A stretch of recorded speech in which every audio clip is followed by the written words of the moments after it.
The story of the Olympic Games begins with a feud among gods. Zeus, the king of the gods, sought to prove his supremacy over all, both in the heavens and on earth. According to legend, the games were established to honor Zeus after his triumph over Kronos, his own father, in a battle for control of the universe. At the heart of the games' origins lies a sacred site, Olympia, a lush sanctuary nestled in the Peloponnese region.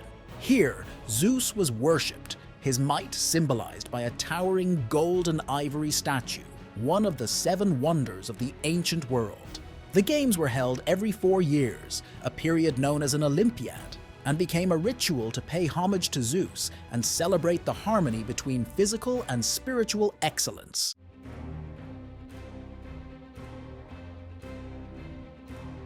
While the gods played their part, heroes also shaped the games. One story tells of Heracles. Yes, the same Heracles who completed the 12 labors.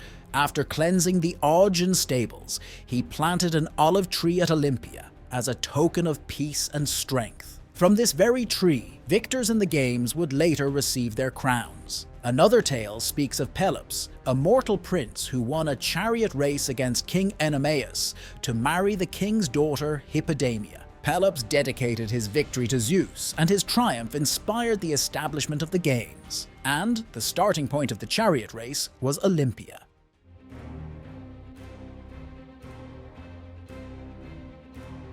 The first recorded Olympic Games took place in 776 BCE, though they were likely held long before that, in a more informal fashion. These games were not merely athletic contests, but religious ceremonies. Participants swore an oath to Zeus, pledging fairness and dedication. They competed nude, a practice symbolizing purity and equality, under the watchful eyes of the gods.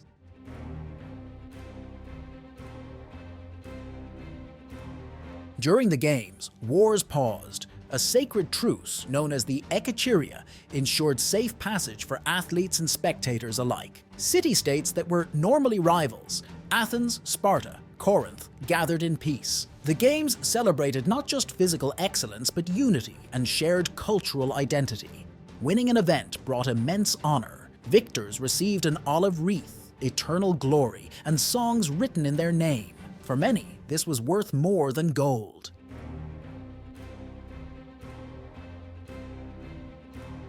As centuries passed, the games grew in grandeur, but also in excess. By the time the Roman Empire absorbed Greece, the Olympics began to lose their religious significance. Emperor Theodosius I, a Christian, saw the games as a pagan ritual and banned them in 393 CE. For over a millennium, the Olympics were forgotten, a relic of a bygone era.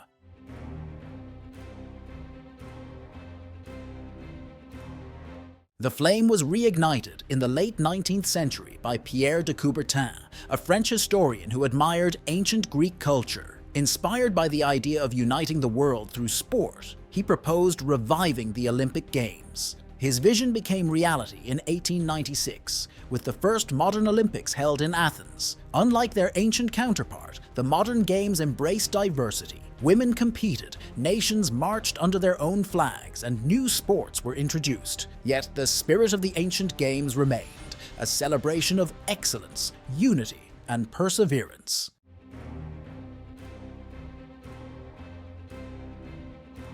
Today, the Olympic Games are a global phenomenon. Every 2 years, alternating between summer and winter, the world comes together to witness history in the making.